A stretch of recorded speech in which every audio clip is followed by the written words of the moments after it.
All right, welcome back, everybody. Marvin Jackson and Donna Hopkins here. And that was promising rookie cornerback Richard Crawford giving us a soundbite after the Bengals game. And he joins us now by telephone after a hard day of preparing for the Bucs. Hey, Rich, how are you? Good, how are you? Good, good. I know you guys are working hard out there at Redskin Park, and you know, your comment was, you know that you guys are going to get better. And how do you keep your confidence up after a game like last week where Dalton really had a great game against you guys? And how do you keep your confidence up? You just go back, watch film, and just see what they did well. You know, Andy was spot on last game. You know, he didn't miss very many throws.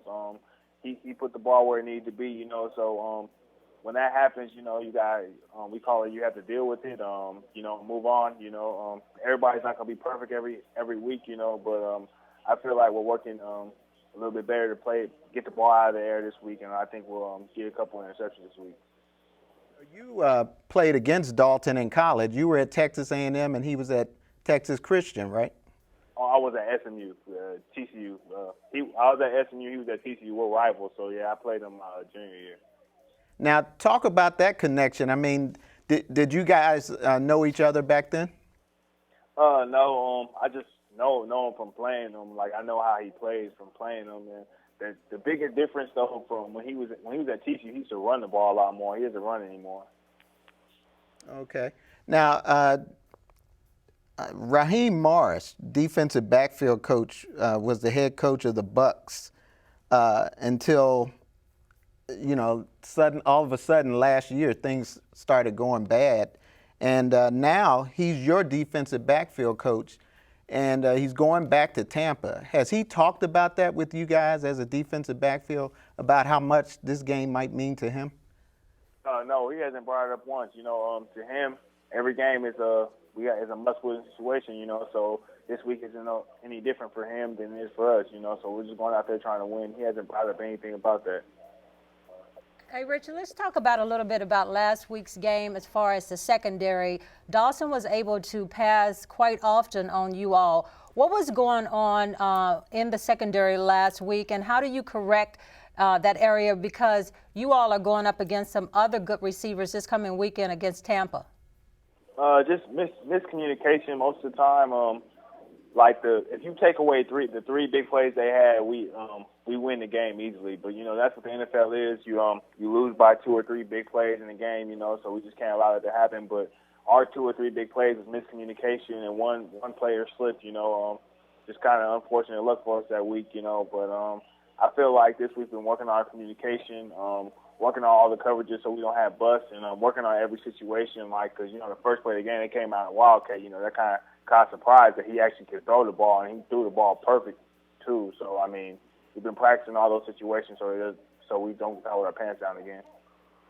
Shanahan said last week, and also London Fletcher said that the defense coming in, they thought that was going to be the strength of the team. But when you look at the defense right now, it hasn't happened as far as you all playing together, I guess, as a unit, because when you look at where you all are ranked at in the NFL, and also the yardage that you all are giving up each week, and the fact that this week you face another good quarterback in Josh Freeman, how do you put it all together to be that defensive unit that everybody thought that you all would be this year? We're just going to get better, you know. There's nothing more to it. We just got to mesh together, you know how each other play. You know, because speaking from secondary position, you know, we have pretty much all new guys besides D'Angelo and Josh, you know. So everybody's just getting a feel for each other, and I feel like once we get the meshing right between the linebackers and the DBs, and we'll be fine in terms of coverage and all that other stuff, because we're stopping the run pretty well. I mean, even the DBs are getting involved with the stopping the run. We just got to be on the same page in terms of what routes we're covering and what routes we're not covering, you know. So I feel like we're getting better at that, and I feel like we'll be way better this week. Standing. So are we going to get any of those injured bodies back this week? I couldn't tell you. You know, that's not my place. You gotta ask Coach Shanahan. All right, let's talk a little bit about your past. You said you're from SMU, and talk a little bit about where you grew up and that kind of thing. I grew up in Oceanside, California. It's in San Diego County, so I'm a California kid. I didn't get recruited out of high school. I was 5'7". I was 5'7" and some change when I graduated high school. I grew 4 inches my freshman year, and when I went to a junior college. At junior college, I had a couple offers. I chose SMU, and then at SMU, I was kind of under the radar prospect. Part of the reason because I came from a junior college and I went to a smaller school, so that's pretty much how I got to Redskin Nation. All right, and how did it feel when you got drafted? It was the happiest day of my life. Childhood dream came true. Couldn't be more happy. At the same time, I was disappointed because I'm a very competitive person. I was disappointed I got drafted in the 7th round. So I kind of have a chip on my shoulder about that. So at the same time you're happy, but at the same time you have to have a lot to prove. So that's what I have on my mind now. What are your goals in the NFL? Just to be a winner. I mean, right now, my short-term goal is to help this team win, and my long-term goal is to be one of the better DBs in the league. You always do everything to be the best, so I'm going to try to be the best, work as hard as I can to do that, so that's my goals, for right now is to help this team win, whatever it is, special teams, corner, because I've been playing a lot more lately, so corner, I got to learn on the fly. I can't be a rookie out there. I gotta play like a veteran out there, be comfortable, not make mistakes. So that's my role on this team right now. All right, and you and D. Hall, Josh Wilson. Now, can any of you guys beat RG3 running? You know what? We have to actually see that.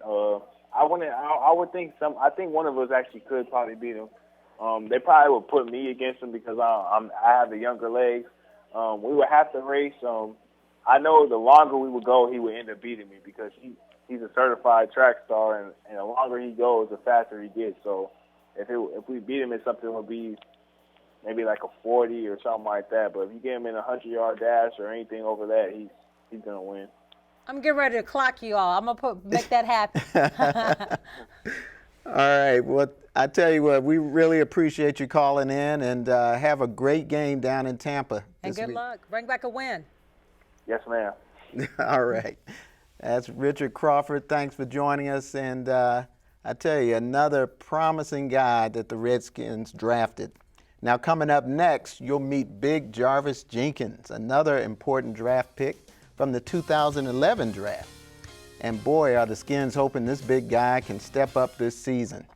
Donna and I will also rate the NFL's top rookie quarterbacks and rank our first 5 NFL teams again as usual. So we'll be right back. Don't go away.